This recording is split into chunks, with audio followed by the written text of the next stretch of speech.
The following video is a complimentary recording of one of our Global OD Certification Week events. To view countless more full-length presentations from renowned speakers like these, please visit www.giodn.org. In addition to receiving our complete video library, you may also access our exclusive job board, GIODN members blog, a robust toolkit replete with useful handouts and diagrams, and the ability to connect with other credentialed experts in the network via Member Connect and our professional directory. Join the hundreds of others before you and become a member of the premier network for professional development today.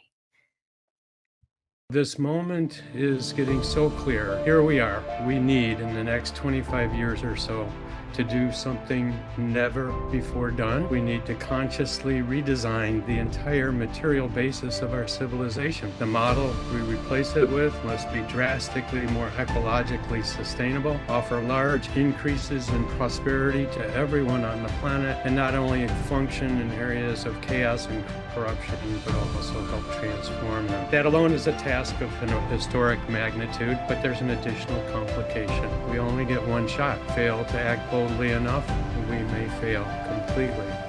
I reflect on this moment and what was OD made for, and I do believe it was made for this moment. And I think some of the greatest work is ahead of us.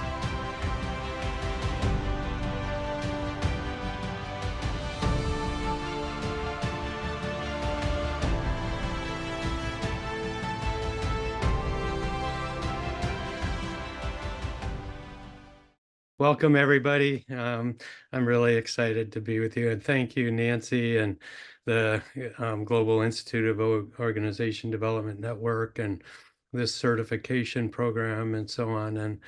And I just want to say that I feel like, honestly, I was born under a lucky star to land in this field, and I hope that you feel that way as well.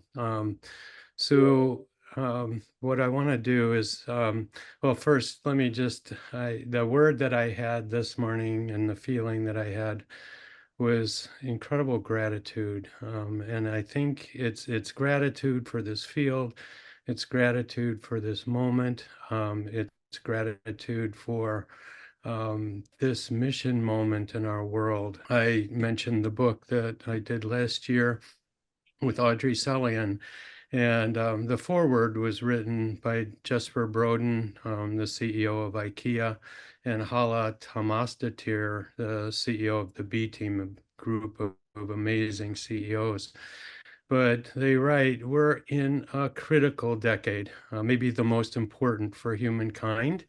The clock is ticking and future generations are counting on us, and history has its eyes on us. How will you choose to lead, and how will history remember you? And, this moment is getting so clear to everybody. This was Alex Steffen, a comment he made in a book called World Changing. He said, so here we are. We need, in the next 25 years or so, to do something never before done. We need to consciously redesign the entire material basis of our civilization. The model we replace it with must be drastically more ecologically sustainable, offer large increases in prosperity to everyone on the planet, and not only function in areas of chaos and corruption, but also help transform them. That alone is a task of historic magnitude, but there's an additional complication. We only get one shot. Fail to act boldly enough, we may fail completely. And I reflect on this moment and what was OD made for, and I do believe it was made for this moment. And it is a Lewinian watershed moment for the field. And I think some of the greatest work is ahead of us. Well, I'm working on finishing a new book on net positive organization development. It builds on all our appreciative inquiry work. Part one deals with this positive revolution in the human sciences, the positive psychology fields.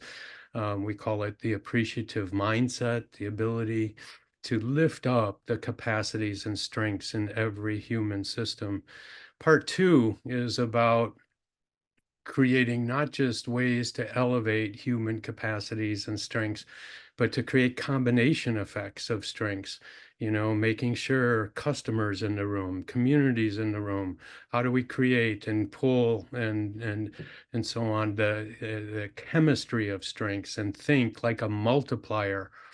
And then the third section of the book, and that's my topic today, is about the discovery and design of positive institutions.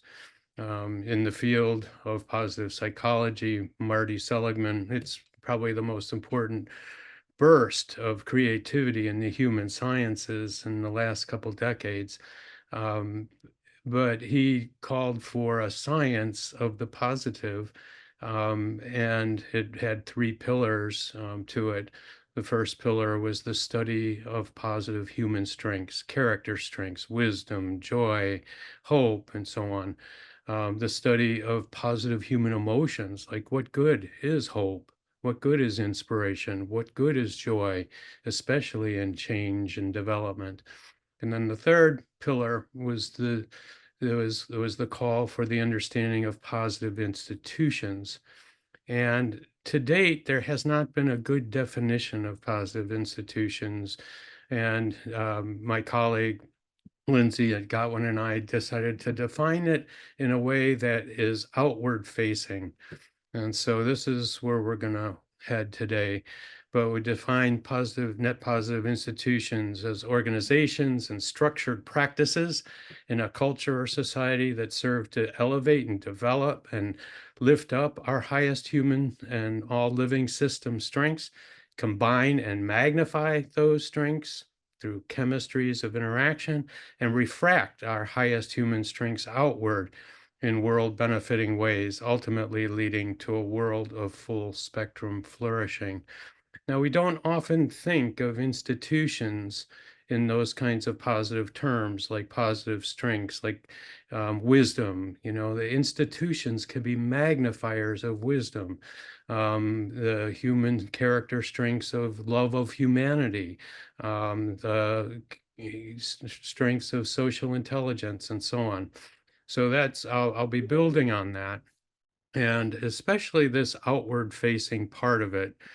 And so a lot of our experience, and I will do a lot of storytelling today, a lot of our experience is showing us a next whole stage in the field of organization development where we're changing organizations in ways where they in turn take our OD methods outward and change the world, change their communities, change their industries, and all of a sudden, the capacities for systems change begin to really multiply. So I'm going to get into that. I'm going to raise questions. If organizations are not just our clients, but they are the change agents, then what are their interventions? And I'm going to list a whole series of interventions, especially those on the right-hand side of this book. So anyway, that's just a bit of an introduction where we're heading, the discovery and design of positive institutions. So context, it's just been, I've never seen anything like it. I've been in the field for over 45 years. I've never seen anything like it once we hit the turn of the century. Once we got into the 2020s, all of a sudden, people are feeling it, even though the science was talking about it since the early 90s in very clear terms. But all of a sudden, the climate shocks, the mega fires, the mega floods, the conclusions of scientists around climate overshoot, the fact that every year for the last 5 years, we've set new records for thousands of years, the highest heat records on the planet's history. Then the 20s start with the global pandemic, and I think it's over 7 million people now have lost their lives. all of that challenge and the future of work, this volatile economy, this endless turbulence, the technology disruptions, the kind of in between the hybrids and so on. Of course, then we had George Floyd in Minnesota. I can't breathe. I can't breathe. I can't breathe. And all of a sudden, you're hearing the cries for equality and ending racism, especially among our youth. And then obviously the challenges of democracy itself, the fraying of the social bond at precisely the time we need to be coming together. So anyway, we all feel this context. The Deloitte Millennial Survey called the next generation disrupted. And they're saying, this age of climate gradualism, for example, has to be over. We've been sleepwalking for 40, 50 years. The science has not changed that much and so on. And so, I had an experience a few months ago with Muhammad Yunus, the Nobel laureate in economics, and he said, and it was a chilling phrase to me, but he said, "This is the decade of last chance." And you get into it around the science, how we need to cut our carbon emissions in half by 2030 to be able to have anything close to reaching the Paris Agreement, and you realize it's time for mission impossible in a lot of ways. Paul Pullman on the lower right, I'll come back to him in a second. He's the CEO of Unilever, former CEO. He's now honorary chair of the Chamber of Commerce. But I had a chance to talk to him, so I'll share that in a second. But all of these voices are scarcely alone. 16,000 scientists in bioscience did something unprecedented. They all signed a call for the world to listen to the science. 16,000 people, part of that article, were asking for a transformative change for humanity. Now, I don't know about you, but when I read those words, all I hear is a call to OD. All I hear is a call to the greatest field that we've ever had around collaborative coming together to build and design and co-create together. So this is a new book just out, the sociologist Dana Fisher's new book. And she takes the science and whittles it down. It's bad, it's getting worse. Nothing comes anywhere close to what is needed. And she talks about the economic shocks that are going to be astronomical, the impact on the young people, like the grandchildren I showed you. And again, these words have to be speaking to us as OD people.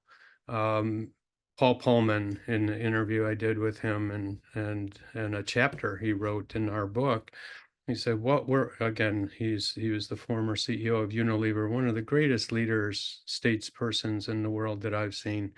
What we're witnessing is a shift that's all embracing. It's rapid, it's irreversible, it's extending to the farthest corners of our planet and involving practically every aspect of business life. What we are witnessing is a world increasingly divided by companies that are seen as part of the problem and those that are leading the solution revolution in this era of massive mobilization. What we're witnessing is the birth of a comprehensive new business or enterprise logic. So headlines that I keep track of, it is moving fast and slow at the same time. But the Glasgow Financial Alliance for Net Zero, it aligns 550 asset management firms. They manage over $100 trillion focused on making the transition to a 1.5 degree Paris Agreement world possible. McKinsey just did a study to look at the magnitude of the business opportunity, just like the renewable electrification of everything is irreversible now. they're putting the business opportunity at 9.2 trillion per year. Mark Jacobson, the engineer at a great scientist and engineer at Stanford University, he wrote the first article declaring, and this was the headline story in Science magazine, that we can be the first generation in all of human history, you and I in this room, to see a world emerge of 100% renewable energy, clean, abundant from solar and wind and so on. Everybody laughed at him when when the headlines came out with that headline. But then he went on and he, with about 20 other scientists, created roadmaps for 139 countries on how they can move successfully, profitably, enormously healthy in terms of saving lives and pollution and so on. There's roadmaps now for 139 countries to go completely 100% renewable. There's organizations behind that. One's called Renewable Energy 100, 100% renewable energy. Hundreds of companies, Apple, Atlassian, Microsoft, Estee Lauder, Tata, Google, and so on. And many of these organizations are reaching the 100% renewable energy already. Organizations like TerraCycle and others. So anyway, I'll come back to this, but at the same time, this past year, March 2023 to March 2024, it was the we've been working on this for 40 years, 45 years. It was the largest increase in CO2 emissions and concentrations in the atmosphere ever recorded. So, I think there's a role for this field to say, you know what, this is maybe what we were made for. Lindsay Gotwin, my great colleague, and she's a professor at Champlain College, and she and I did a special issue of the Organization Development Review called One Giant Leap, and how organization development can lead this net positive earthshot. I do like this quote by Rudy Dornbusch. He's the macroeconomist from Germany, late macroeconomist. He said, things do take longer to happen than you think they will, and then they happen faster than you ever thought they could. And I feel this bubbling up. So my story started in this domain. Again, I have to pinch myself and say I feel like I was born under a lucky star to end up in and come into the field of organization development. But this was my start in the domain of the discovery and design of positive institutions that become forces for good in the world. So Kofi Annan in 2003, there was all kinds of chaos in the business world, big debates about business and society. We had the big crisis at Enron, and it was just like a time where everybody was saying, wait, does big business really care about societal health and well-being and so on? Anyway, Kofi Annan, the Secretary General of the United Nations at that time, was asked to speak to CEOs at the World Economic Forum. And there were protests, young people with picketing, and why, big business doesn't care about the future and so on. And so everybody, all these CEOs are going, what's the Secretary General of the UN going to say to us? We're CEOs. He'll probably just continue with the chorus of critique that we're hearing among the protesters. And anyway, he did something quite different, and it was an amazing speech, a standing ovation. Many CEOs came up to him, like the head of IBM and Microsoft and others, and said, we really need to have this discussion. I talked to Kofi Annan later and found out that while he was writing his speech, he ended his speech, by saying, let us choose to unite the strengths of markets with the power of universal ideals. Let us choose to reconcile the forces of private entrepreneurship with the needs of the great masses of humanity. And I talked to him later, and he was thinking, there's no way we are going to make this fantastic, once in a civilization transformation to a completely green economy. There's no way we're going to do it without great entrepreneurship, without dignified work for people, without economic capacity for investment. There's no way that we're going to, he was thinking in the back of his mind, no way we're going to eradicate extreme poverty, which we can do. We have the resources to do within our lifetime. There's no way we're going to do that without dignified work and great workplaces and investment in human development. And there's no way we're going to create cultures of peace in all of the highest conflict zones in the world, again, without dignified work. And so that's when he did reach out his hands to the business leaders and said, let us choose today to unite the real strengths of markets with the power of universal ideals. So after the CEOs came up to him, said, we'd like to really take this further, they decided to hold a world summit among business leaders around the world and the United Nations. The United Nations hosted it. And that's when I got a call. It was just like my knees were shaking. It was like I hadn't been studying this domain yet. And anyway, we brought a team of our master's students in organization development to help facilitate. There wasn't even a room in the UN building that you could do, like have sit around at tables of groups of 8 and so on. We had over 700 CEOs. There was not a single room. All the rooms in the US are bolted down and amphitheater style and so on. And so when Kofi Annan, he called and said, we heard about appreciative inquiry. We'd love to change the way we do world summits at the UN. What we hear is that appreciative inquiry can be used not for just talking heads all the time, but for collaborative processes and bring that co-creation of OD into this thing. So it was really a thrill. I was just happy I could speak when Kofi Annan handed it to me.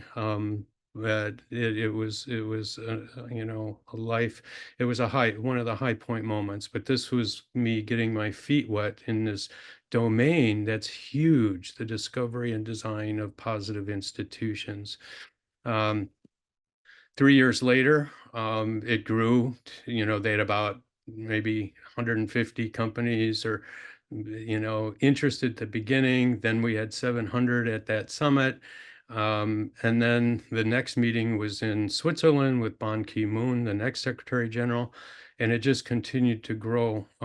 Today, there's over 26,000 corporations part of this. It's called the UN Global Compact. In that next meeting, I started feeling things about our field and about our purpose that I had not ever considered. I'm sitting at the table in Switzerland with this group on the bottom, and you see Jeffrey Sachs at the bottom. He's the economist at Columbia. He wrote the classic text on how we can be the first generation after thousands of generations of humankind.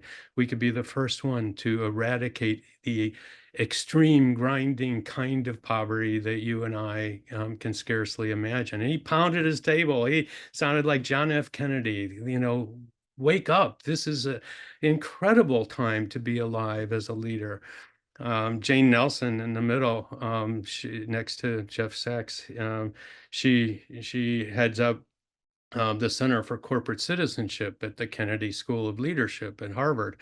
And she was sharing her appreciative inquiry stories about possibilities. And she shared the story out of Vienna University, where they had just figured out how to create solar cells so small and translucent that you could spray windows of every building with in solar cells, and every building could become a power source and so on. And she said, the kinds of things we are on the edge in terms of breakthroughs and technologies, it's going to be amazing when we look back 30 years from now, or we look back at the time where we might, the end of our careers. Jennifer Deckard, she was the chief financial officer at a company. I'll share their story with us and how they became a leader in their whole industry and sustainability and going green, and tripled their market share, market cap, and so on. But anyway, and then Ratatata. I'll never forget.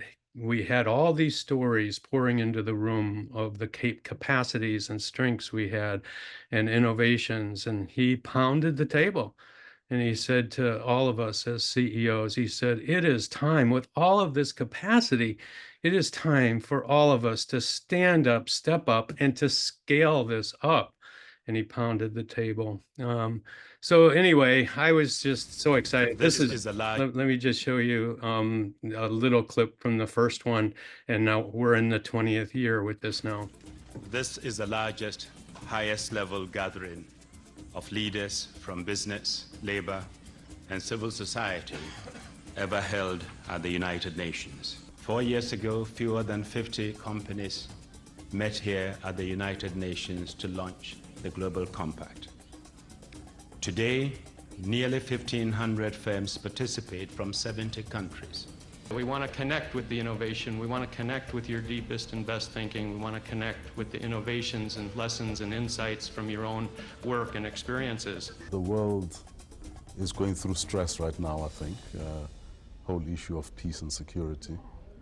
And, you know, this is one area in which certainly business can commit to changing the world. This is not philanthropy, it's not public relations.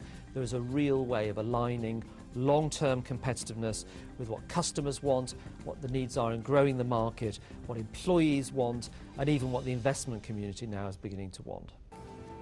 For most people, and for the governments they elect, the global village remains a distant and abstract concept, even though everybody's life is profoundly shaped by it. We are still tied up in ideas from long ago and in behavior and institutions that are being left behind by events. Business, government, NGOs working together, I mean, that's what has to happen. And it all starts with communicating and talking together. If we weren't here, we wouldn't be having those dialogues. I think we have unique opportunities through the Compact to make important progress in areas that will determine what kind of place this planet is to live on in the next 10 to 20 years. Yeah, so that was the beginning where I wanted to just say that we need a whole field devoted to the discovery and design of positive institutions. And I, at that Switzerland meeting, after hearing all this capacity, after hearing CEOs thinking 50 to 75 years out and so on, I started realizing it's not utopian for us to talk about the end of extreme grinding poverty by the time that our lives are towards the end of our lives. It's not utopian to talk about seeing a world of 100% clean, abundant, renewable energy in a fair, just way. It's not utopian to talk about whole economies being circular. In other words, being good, that growth can be good for the future and for future generations. The just transition, education everywhere. I mean, we don't hear enough about all this, but I don't know what you think if you put your mind back 20 years, you know, what percentage of the Earth's children do you think were in school? People often say 40%, 50%, whatever. And then I ask, what is it today? Today, it's 92% of all children have access to primary education. So we have so much capability. And I love this quote, the economist David Orr, hope is a verb with its sleeves rolled up. And that's where I want to be. I want to be around people and companies and organizations that are taking on these and bringing our capacities for collaborative, cooperative, rising together kind of change. And so in terms of project results here, The UN Global Compact grew from about 1,000 companies when we started there to over 23,000 now, 167 countries. It's become the largest corporate sustainability network in the world. They co-created with us something that brings students and CEOs together, the Global Forum for Business as an Agent of World Benefit. We had 10,000 participants at our last one. We have a new one coming up in 2025. It just goes on. Prime was something we designed in one of our Appreciative Inquiry Design Summits, where we designed something for business schools to become part of the UN Global Compact. So 800 management schools are now part of it, 4 million students. And just, and the Secretary General wrote me and said this could not have happened without the appreciative inquiry, collaborative approaches to designing and co-creating and seeing the best in one another and building that trust and so on.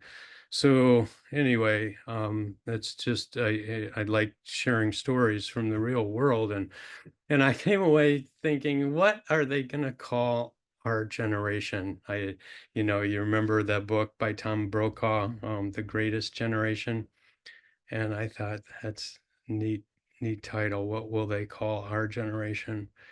And I thought about it while I was falling asleep that night in Switzerland. And I said, they won't call us the greatest generation for no other reason than that title is already taken, but privileged. What a privilege to be here on this planet at this time, at this moment, in a field of the applied behavioral sciences that draws on all the human sciences, sociology, anthropology, and in part, maybe the biggest variable in the world that will determine where we will be in 2050 is this collaborative capacity, this capacity for super cooperation. There are no limits to cooperation, but anyway, so that's what we've been focused on. We built a center at Case Western to actually build great database around all of this. Over 6,000 interviews have been done on business and ecology, business as a force for peace and high conflict zones, business and eradication of extreme poverty. And so it's something that you could take a look at. It's www.aimtoflourish.com. It's probably the largest database in the world of efforts to transform companies into a force for real, authentic, sustainable value and shared value. These are some of the stories. This is Vistas. They came into the top spot of the most sustainable company in the energy sector, 22, 24. Their market cap keeps growing. This is one where we started with the Appreciative Inquiry was born in 1980 when we were working with the Cleveland Clinic, and it's grown, and then they've taken on the environmental leadership. They've been named the most sustainable healthcare organization in the world. Again, it's part of their health mission.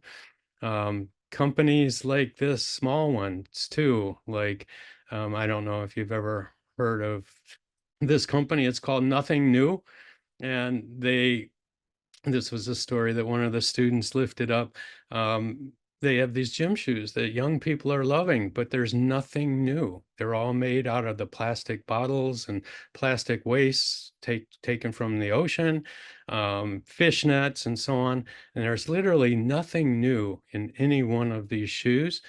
And what's interesting is that when it's done, I brought boxes of them home for our kids and so on. When you're done, you send them back to the company and they give you $20. Now, why would they give you $20?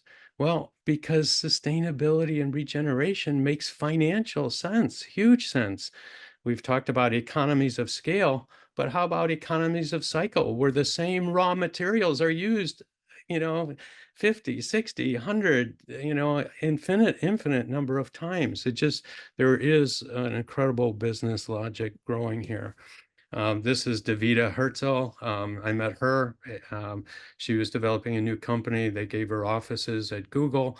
And it's all about all these sensors that they are able to place everywhere in neighborhoods and next to, in regions and in the Arctic, where you get these sensitive readings instantaneously of any all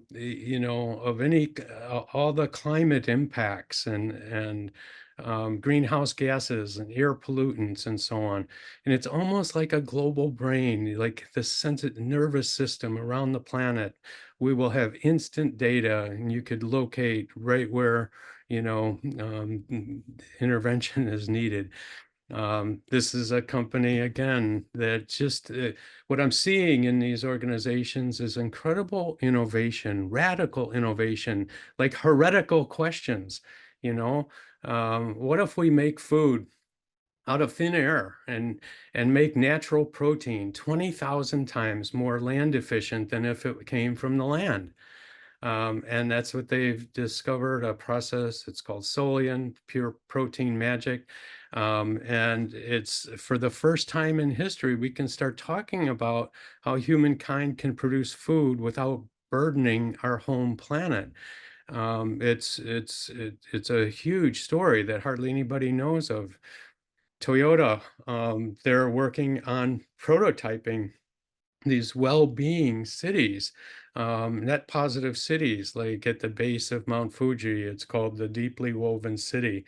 So with the vision of cities that give back more clean energy to the world than they use, or they turn every kind of waste to wealth, where they don't farm in the land, but it's hydroponic, 99% more efficient in terms of water. So these are really important. Patagonia, they have been leading in the sustainability place, and their culture is amazing. The Yvon Chouinard, when he retired as CEO and founder of the company, he gave all, billions, literally billions and billions and billions to a foundation that he gave everything, gave almost all the stock of Patagonia to this foundation, and its sole purpose is to use the profits to help build a better world. We've gone from code minimum to green to net zero, and now companies are talking about leaving a positive fingerprint on our planet, not a negative footprint, but a positive fingerprint where it does move to net positive. Interface carpets is one of those. Kingfisher, IKEA is moving in that direction. And so, part of what I think is this is the biggest story in the field of human system change that we've ever seen. And one of the great scholars, up and coming economists in the world, I don't know if you know her work. Her name's Mariana Mazzucato. Mariana is one of the, up and coming brightest economists in the world. And she's studying what she calls mission economics. And she's gathered data from over 100 countries. And mission economics, I guess the easiest way she describes that was like the economic dynamism of like the Kennedy era, when we put a person on the moon and returned them safely to Earth. Kennedy said, we're doing this not because it's easy, but because it's difficult. And what she's studying is how economies are most dynamic when there's a monumental effort that links public, private, business and society, government, trisectoral partnerships. When economies are most dynamic, the most radical innovations, spin-offs occur, like the internet was born during the Apollo mission. Think of the millions of jobs that created, X-rays and so on. So she has studied 100 different countries when they've had their version of a moonshot moment. And she talks about that as the innovations frontier, entirely new markets, the human. But on the other side, it's like a moment of reunion where collaboration becomes the name of the game. Business, society, private sector, government, and where action becomes the antidote to despair. The pride, I don't know, I'm sure, getting displaying my age more than but I can remember when I was 10 years old or just watching that Kennedy moment on the moon and so on. And society came together. And the number one variable she's discovering is high quality relationships, high quality, life giving, not corrosive, not divisive relationships. And that's what OD has always been about co-creation. She's making it possible for communities to come together, and they choose a mission moment, like, and like this one is a project to create 100 carbon neutral cities by 2030. And there is an organization now that's carrying it out. But you map all the stakeholders in the system and then bring them together with OD kind of methods. So, you know, this is so enormous for what the future of OD is going to be about. In management in general, C.K. Prahlad, one of the great strategy theorists, calls it innovation's new frontier. Raj Sisodia's book, Firms of Endearment, tracks how this multi-stakeholder conscious capitalism outperforms so many other forms of management. And Chris Laszlo's book, Flourishing Enterprise, I'll come back to that.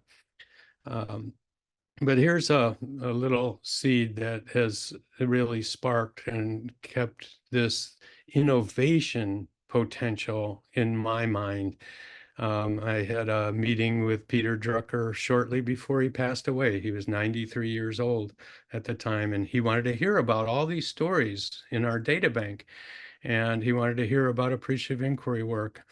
But on the stories of how profitable and valuable this can be inside and outside, he said, well, David, I wrote about it many years ago. Every single social and global issue of our day is a business opportunity in disguise, waiting for the entrepreneurial innovation, the sense of purpose and meaning of the noble profession of and effective management, the ability to get things done.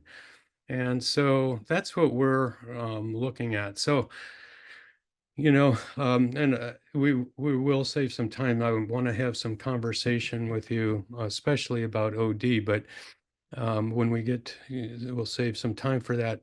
But it's like when Lindsay and I started writing that special issue, we started thinking, what is the magnitude of this change opportunity for a field of change?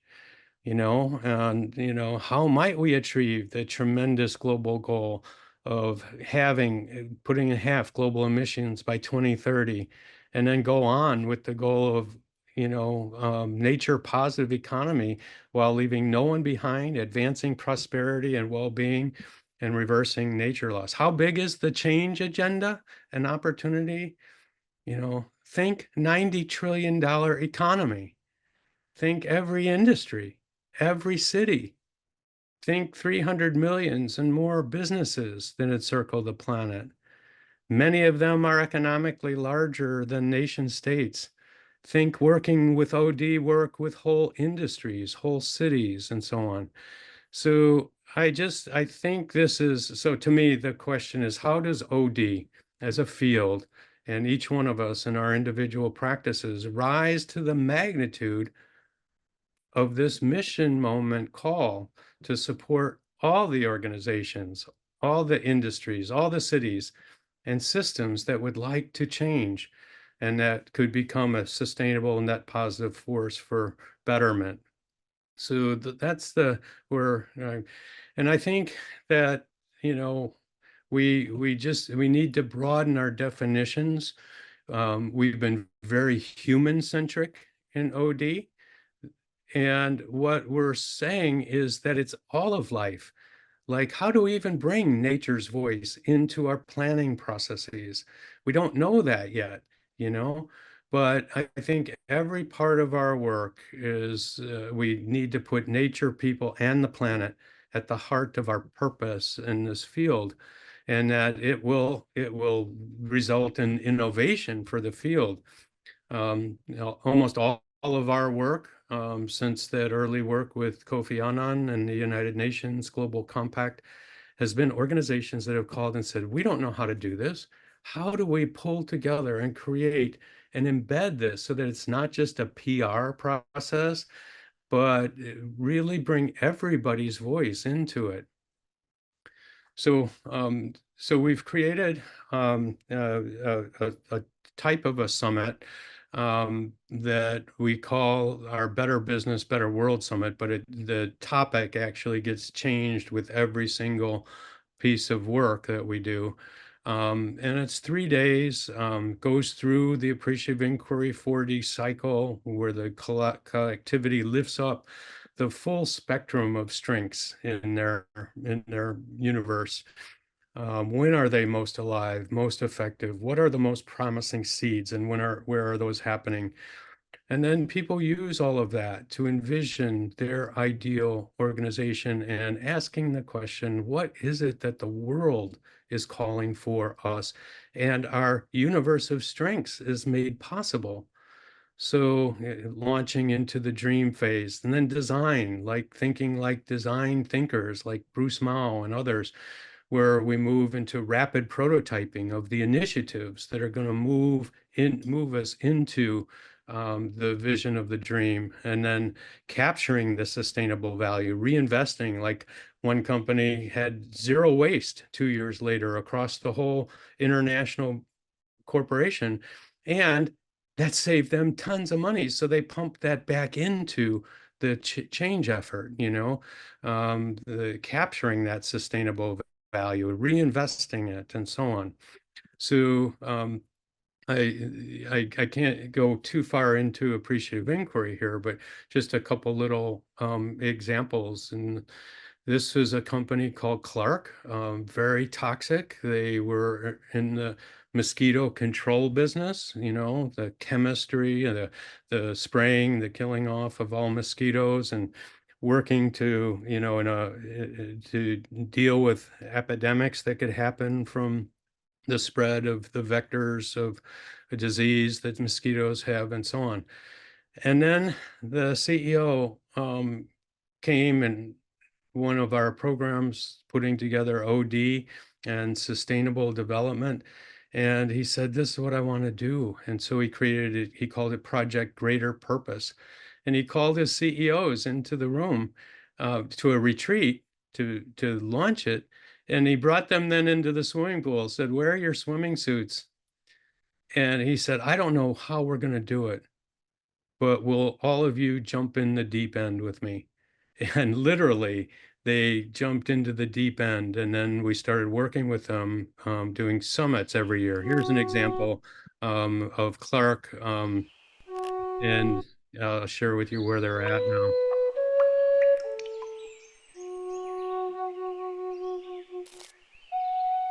I feel so fortunate to be part of the journey that you're on. I mean, it is incredible.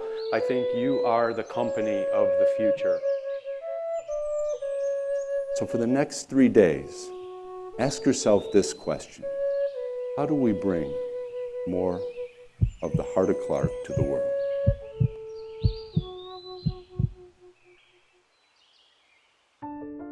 Yeah, I think using appreciative inquiry, and especially including everybody into that process, is unbelievably valuable.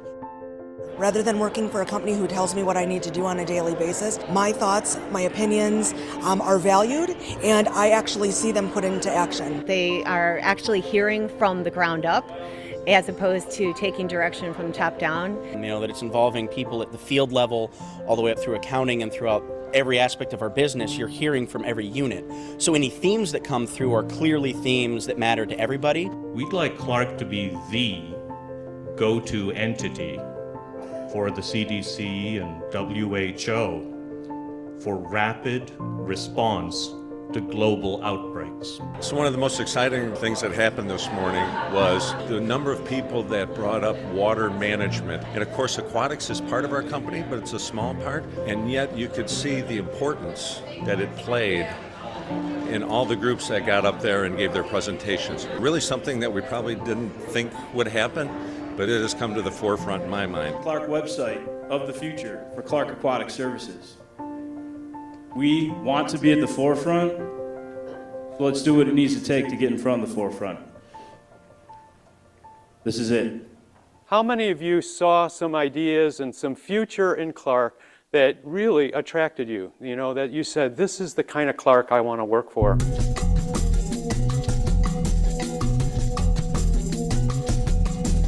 I think it's great that they're a family-owned company and that they've stayed together as a family in the second and third generation, and they continue to do that as a family together. I think that's so important and so rare nowadays. If I was to call somebody out, it would be my dad. He was all about product innovation, and that's where really the heart of this company is, and he was the one that started that. So what gets me excited is that they have taken sustainability and they've owned it, and I think now they're moving past sustainability. If they stay with sustainability, they'll be stagnant, and I think there's like this new wave of them setting the standard of regeneration. I just think that the best thing has been that everybody is seeing the culture change and going with it. There was some talk about rapid response vehicles and mobile units, and we have went ahead and made a prototype for that. I'm very fortunate to interview Lyle Kelvin Clark, CEO of the Clark Group. I understand just in the overall corporate culture that you sit around a lot and just like a lot, talk a lot, kumbaya with everybody. I think this event made the whole company realize that we can be the agent of world health, and I don't think we've thought that big before. I really see that there's almost unlimited potential here for this company to impact the world in a better way. I wouldn't be shocked if this company were to grow 100-fold. When we look at the prototypes that were developed 3 years ago in the first Appreciative Inquiry Summit, for example, whole new buildings that model sustainability, you know, people may have thought maybe that will not take place, but within 3 years it exists. Bolder, bigger, braver. Bolder, bigger, braver. Bigger, bolder, braver. Bolder, bigger, and braver. So just last year, they just went on a roll. They won the Presidential Award for Green Chemistry. They were hosted at the White House. They use no chemicals at all in this work anymore. It's all organic. They then last year became designated one of the great places to work in the country. If you ever get a chance to hear Lyle Clark talk about it, he's just such a solid, CEO and leader. But it's just, it was so exciting to see that energy come alive. And in the summit, like in the design phase, we have a model where people can be working on different layers of all of this, working on in the center, the project greater purpose and the principles, working on the lower circle, super circular gains, the gains of circularity and building science-based progress maps, working on what does it mean to lead our industry and take on regenerative leadership, net positive products. So new products like the one that won the Presidential Award in Green Chemistry and so on. Anyway, another quick example, this was Fairmont Minerals, a sand mining company. And the CEO was one of our former executive MBA students, and he saw the potential in this. And then he went and he saw the United Nations Global Compact work. And they brought 500 people, the CEO, the C-suite, customers, supply chain partners, but also the sand loader operators and so on. Couple years later, they launched like 14 sustainability major shifts in products and operations and the way they deal with communities. And they went on a growth tear, 40% growth rates a year the next 5 years. And that was documented in a PhD dissertation research. They became named the #1 corporate citizen in America 2 years later. Their revenue by the U.S. Chamber of Commerce, and the revenues soared. Later, they went public and so on. Well, what happened was, oh, this is one of the new products they developed. The sand loader operator said, let's take our great strengths and create a sand water filter that can be used in developing countries and clean the drinking water with no moving parts, and help families where there's such health issues and so on. Well, that is operating in 44 countries now. And the pride that those sand loader operators feel is amazing for that. Then Chuck, who I mentioned was the CEO, he came to our school and said, I have never seen our company come alive like this. And they donated between himself and his family foundation, and the company itself. They gave over $15 million to launch this center. So I share that with you again, just like I feel like it's an amazing time in the field of organization development. They talked to the mayor of Cleveland, and the mayor said, yes, I'd love to bring the whole city together to start designing. And the title become creating an economic engine to empower a green city on a blue lake. Again, a quick little example of this one. And I'm going to make a point of, let's see, oh, this is just showing where it was happening in the convention center on the upper right. That was Van Jones. He joined us. It just attracted a lot of attention.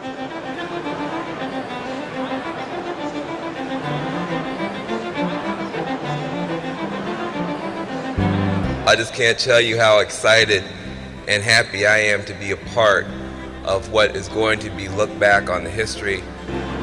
This summit is about acting on something, not just having a conversation. It's about doing something for our future, not waiting on someone else to determine what that is. The mayor bringing together all these people is it's unprecedented. It's never been done before. Sustainability is not just a concern of environment, it's an opportunity for economic development. Where there's a will, there's a way, and there's apparently great will here in Cleveland. Cities are so central, and why it's so important for sessions like this to come together, and not just come together, but to commit themselves to a course of action that really puts our country on a different trajectory. The really positive examples of change I can think of are when people kind of get it together to start living together differently locally. It's a process where, because the people create the vision, they automatically see their role, what role they have to play in making sure that the vision gets accomplished. This moment is so different. What we've learned from the past, what we've learned from past strategies and programming has taken us to this point. It's so different time. I mean, now it's all possible. So I'll just cut it a little bit there. But in the 4D cycle, we turned the actual room into like a design studio where there's maybe 14, 15, 20 different initiatives, and people vote with their feet to start using design tools of rapid prototyping, of ideation, and so on to get things going. So anyway, these were all the working groups that came out of it on the left-hand side. I won't go over those, about 28 working groups. And then the mayor said spontaneously, there was no pre-plan to do this. This was just kind of a pilot test. And he said, he made the announcement without even talking to his chief of staff or his people. He said, we're going to do this now every single year for the next 10 years, because this is a huge, huge, complete transformation of our economy and so on. So he loved the youth that came. And what we're seeing in all of these, I don't know if you know the PERMA theory of human flourishing. It's kind of a model that that kind of synthesizes all of what we're learning about the components of of real flourishing and well-being.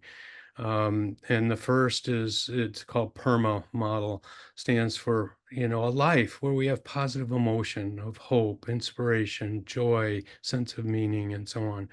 Engagement, where we are engaging our hearts and our signature strengths as human beings. That's part of flourishing, where we have high quality, life-giving relationships and experience relationships with open arms and relational connection. M stands for meaning. You know, we have meaning and purpose in our lives. And A stands for accomplishment.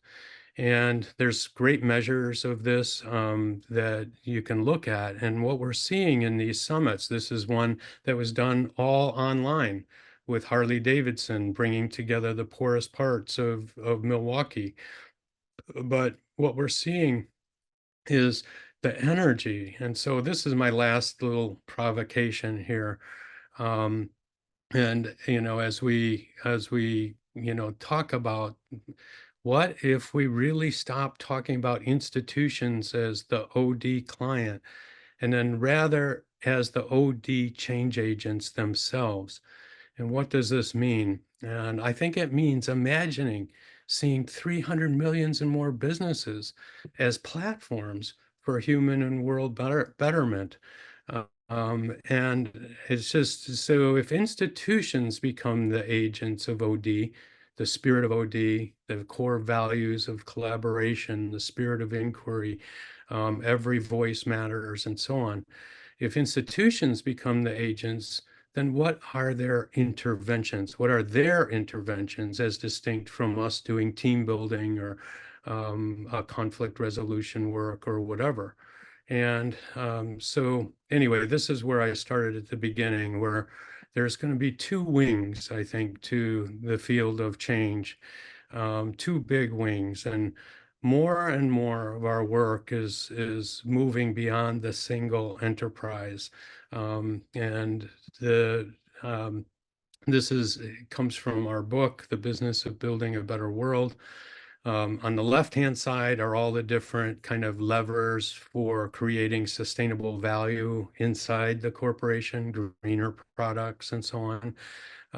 But on the right-hand side are things that institutions then often do or move towards after they've done something on the left-hand side. Um, um, and different levels, like enhancing and elevating human lives. Patagonia, for example, has this massive mission to change the world. So they've created this action platform where all their customers can go through it and get matched up with some organization that's doing the kind of work that they want to have an impact on. So consumers are becoming part of, and they're providing a platform for that. Strategic convening and community connectivity. Let me just share an example of that, and we'll go up this model here. And these are just examples. Yeah, so Sherry Warren on the left-hand side, for example, is the CEO, or was the Chief Innovation Officer at National Grid, you know, handling the grid and utilities and electric flows, Boston, New York, and the Northeast. And they started doing this work with appreciative inquiry inside to develop a sustainable mindset and so on, culture, new products. But then they said, wait, this brings out the best in people so quick. Why don't we lead summits with cities and communities? Instead of just spending money on advertising, trying to tell them their electric bill is better than ever, why not use some of those marketing funds and sponsor whole cities coming together, like Worcester, Massachusetts? That went so well that then they worked with the governor to host the whole state, all the different energy systems in the world. Anyway, that's an example of going from our single company to another, to the larger system. Here's a company, and you might have a guess on who this might be, but I'll ask you who you think it is. This is our story. It's gone on now for almost 20 years with a company. Today it has annual revenues of 560 billion. It's achieved nearly zero waste. It's doubled wages for employees in the last 5 years. It has asked 3,100 of their suppliers to help them with a project called Project Gigaton to avoid millions and millions of tons of CO2 emissions in the atmosphere. It's accelerated the target date for that to 2035. It's committed to protecting 50 million acres of land, restore millions of miles of ocean. They just invested 100 million in a partnership with the Center for Racial Equity. I'm not sure if you know who this one is, but it's raised a lot of eyes. It's Walmart. And Walmart got started with this with Lee Scott. He announced to Wall Street they're going to become a company with zero waste, sustainable products, this and that. And now Doug McMillon is saying sustainability isn't enough. So he's the current CEO. He said, what I'm committing Walmart to is become a regenerative company, one dedicated to placing nature at the center of our entire business practice. He goes on and on. The last paragraph, we've created an astonishing moment of truth. The crises we face are not a science problem. They're a collaboration. They're people. Technologies are important, but the power to change the world does not reside in them. It's in our reverence, respect, and compassion for us, all people in the natural environment. So this one raises a lot of eyebrows, but we created, I was working with Jib Ellison. He's the head of a strategy firm called Blue Sky. And we brought Appreciative Inquiry and OD together to develop these sustainable value networks in all different product areas. What was unique about the networks is that half the people on each part of the network would be from outside of the company. So the Nature Conservancy would be part of the product one. And they had these networks around electronics, around transportation and trucking, around fish, around, food, around jewelry, around computer electronics, and so on. So anyway, this just happened about a month ago. Whoops. Sorry about that. This just happened where Walmart, they just announced that they've hit that Project Gigaton goal 6 years early. And so it's just, a gigaton is a lot. This is the person leading that. I interviewed her. Don't have time to go into that.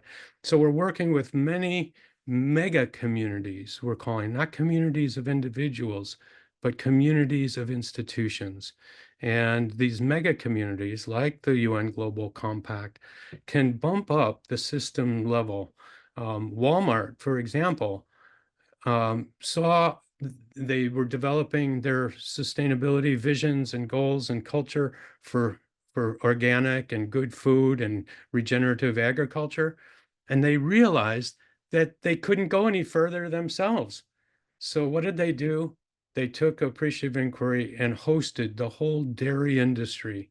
They convened and did an OD intervention with the whole dairy industry. And the dairy industry developed its framework for sustainable development. Later, the White House hosted that whole effort and said, this is an industry that's getting its act together. And I would argue it's because it's being driven by the core values of organization development as the change approach. So anyway, this is an EARTHSHOT moment for OD. We will be sharing a little bit more of our, and then my last provocation. And let's open it up for questions here in a couple minutes. But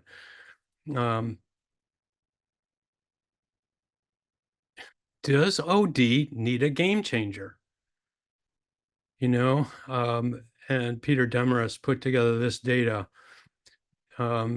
these trends, you know, like with Gallup, for example, like the red, in 2002, it documented that over 70% of the workforce is underengaged, you know, that over 50%, the yellow, were not engaged, that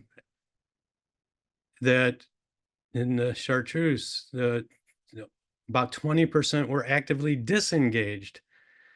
Anyway, you take a look at that and you think about, has OD made a big difference in this? And, you know, all the coaching, all the culture change, all the team building, the events, gamification stuff, and so on. Well, here's what the data says in 2022. I don't know what you noticed there, but, you know, it's hardly budged. And what we're seeing in these companies is that it's completely flipping it, like at Clark Industries, or when they bring everybody, 700 people into the room to design their sustainability and net positive products, their culture, their leadership stance, and so on. It's completely gone the other way. 90% of their workforce is actively engaged and documented and so on. So anyway, I'll just share and jump to my conclusion here that that one of the most powerful things I've ever seen us do now, when companies, when we, you know, CEOs might call, like one in Detroit called and said, our company, we've lost trust. There's so many silos. The people don't believe in our, and so on and so on. Can you come in and do some team building, rebuild trust? What I said is, don't look at the inside of your company. Look to the outside. What can you grow into to become a force for good in your industry, in your city of Detroit? What do you mean? They said. Then I shared the stories of Fairmont Minerals and these other companies that are like bringing whole industries together. And they started doing it. What we're seeing is that as we work to build a better world out there, and it has to be total, everybody engaged, not an announcement, that a dynamic we call mirror flourishing happens. As we witness the building and take part in the building a better world, just like the mirror neurons in the brain, when we watch a tennis player hit an amazing tennis shot, the same parts of our brain light up. The same thing is happening in these companies, that if you want to bring a company to life, to flourishing on the inside with positive emotion, engagement, meaning, significance, accomplishment, consider just jumping to a project that helps us design our organization to be a force for building a better world. A lot of data that shows this. Stephen Post's exciting 50-year study shows that when we give ourselves, especially young people, the pathways to giving and building better relationships, better communities, better families, mortality's delayed, depression reduced, and so on. And you think of Viktor Frankl, where meaning comes from by helping each other. So this is my last comment here, that I think building a better world is the most potent force on the planet for generating on the inside of our systems the most engaged, empowered, innovation-inspired enterprise that any leader could want. And could this be the high engagement game changer that we've been looking for? I love this quote by Bell Hooks. When we love the earth, we're able to love ourselves more fully. I believe this. The ancestors taught me it was so. So that's from a essay, Touching the Earth. And let me just open it up. This is the special issue. We do define what we see as the next articulation of what is the overarching ideal of of OD, and it's building this full spectrum flourishing, a world where all organizations and economies can excel, all people can thrive, and nature can flourish, not just now, but across the generations. And I think it's an exciting future. Would anyone like to unmute and ask David a question? What are you? Okay, Noah. Yes, hi. Hi. David. So as always, like honestly, I can say it up front, I love you, right? I love you in the meaning how you think, how you are inspiring us, the energy you bring to us is amazing. You make us feel we are valued, not to the organization we work with, but to the whole world. And I think this is what we need. Sometimes we put limitation to how we can impact the community we live in and how can we impact the world. And I think this is what we need to think. We are not just a function of HR. We are a tool and a function of efficiency in the organization, in the community, and in the world. And great work. Like honestly, you always made our days with make us have that feeling again. And thank you, Dr. Nancy, for always bringing those. But really, how can we involve? How can we support it? How can we help? How can we be a part of that integrating with the future? I love the way you bring the AI, because everybody talking about AI right now, but they don't see it this way. They see it from losing jobs. They see it from the impact on the workforce, but not how it will impact the organization itself. Right. Yeah. Thank you, Noha. And I'm going to ask Jeff and Lisa to share some. They were part of a summit we did with the OD network on this and created a lot of working groups. And they have created a summit that's coming up. I think, well, they'll share the dates. I don't remember the exact dates in August, but Lisa, Jeff, you want to share how people could get involved with that? Sure, David. You're such an inspiration. You know, Noah, thank you. Really well said. And I was inspired. I went to the OD network up in North Carolina, and David and Lindsay were a part of it, presenting it, and it was all about EARTHSHOT. And that the article that Patty put in there, it is exceptional. And so we were so inspired by it that we said, David and Lindsay, would you be willing to come in and be a part of this to kick it off and to really move into action on something like this, and how do we make it real? And so they'll be there for the beginning, and then we're gonna dive in the ideas. We're gonna provide a toolkit for people to then go out and be the change agents that we need to continue on this trajectory. Lisa, anything you'd like to add there? Yeah, I'd also say that we can't do it alone. You know, we are skilled in leadership and organizational development, but it also takes our companions in science, technology, data. So it's being held at the Collider Center in Asheville, North Carolina, which is run by Case Consulting, not Case Western. And they have the scientists and the data and the technology expertise. So we're bringing those communities together along with indigenous tribal leaders, because they're using data and science to support what's so important to them in their cultures is nature and climate. So that's there. And as Jeff just said, it's David and Lindsay will be there live. I'm imagining David will see some of what you shared today to really infuse the community with inspiration. And the second day is all about action, but it can't stop there. So the toolkit everyone will leave will be to support all of you that may want to be there to continue on. So we're really taking the call to action seriously. And we just put the flyer in the chat where you could read more and you can register. So thank you, Nancy, for letting us. Hi, Prof. Yeah, you're imagining, Lisa, you call it a collaboratory. Can It you is. just share with that? And then your hope and your thoughts on how this collaboratory kind of tool can be used by lots of people.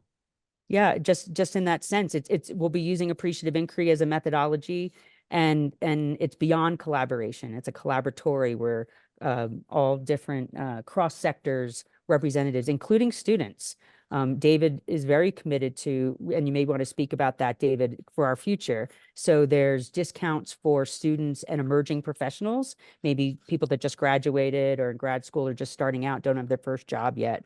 And there's 20 seats. There's only 100 seats. It's going to go fast. David's going to be announcing it to his whole network. It's being announced here. It's all going out this week. So if you're interested, but I don't know, Jeff, if you want to say anything more about the collaboratory. I just also wanted to mention Before Nancy. We've already gone over our time, but yeah, so let's stop. On there's a brochure in the chat. But I wanted to acknowledge everyone here today. There's over 40 people, and most of the people I would say are not living in the United States. So I think that's a really amazing too, that you were all able to log in and be a part of this. And David, thank you so much. Hi, Dr. Nancy. Hi, Gabe. Okay, bro. Did you want to say something about the presentation today? Yes, I want to make a comment. Go ahead. We're waiting. Hi, Prof. How are you? This is Gabriel Ghana, Gabriel Benaku, and we participated in some of your classes, and then we met in Jamaica when I was doing my PhD, and then we wanted to bring you to join Kofi Annan for a conference. Unfortunately, he passed on. So I know. Dr. Nancy will bring you to Ghana very soon. We are going to celebrate our anniversary, 10th anniversary. Yeah. So thank you for the insight. I reconnected. Just to let you know, I've created an academic program, undergraduate and postgraduate program, and appreciative inquiry is one of the topics. One of the courses my students go through. It's really making a great impact in Ghana and especially within West Africa, where I run my programs. Wow. It's really working. And tomorrow and tomorrow next, I'm really going to highlight the benefit of appreciative inquiry and appreciative leadership, which are some of the courses that are already in my academic program. So I'm happy to reconnect, and I'll see you very soon. I'm coming to the US, meet Dr. Nancy and you, and then we plan for your visit in Ghana. Appreciative inquiry is the order of the day. Africa needs appreciative inquiry approach to transforming our agriculture, transforming our infrastructure, transforming our democracy. I have seen a lot of my students who are politicians now, who are making great impact in the lives of people. Their approach is entirely different, and we will join you to confirm this on Friday when I make my presentation. Awesome. Great. Awesome. That's and just quickly to share what my vision is, and if any of you would like to be part of a task force on this, I'm going to put that together in June. Okay. And what it is OD needs this, I think. Like after the work we did at the United Nations, then we helped build for management business school students. It's called PRIME, Principles for Responsible Management Education. And today there's 800 business schools and millions of students part of that, but OD isn't part of that.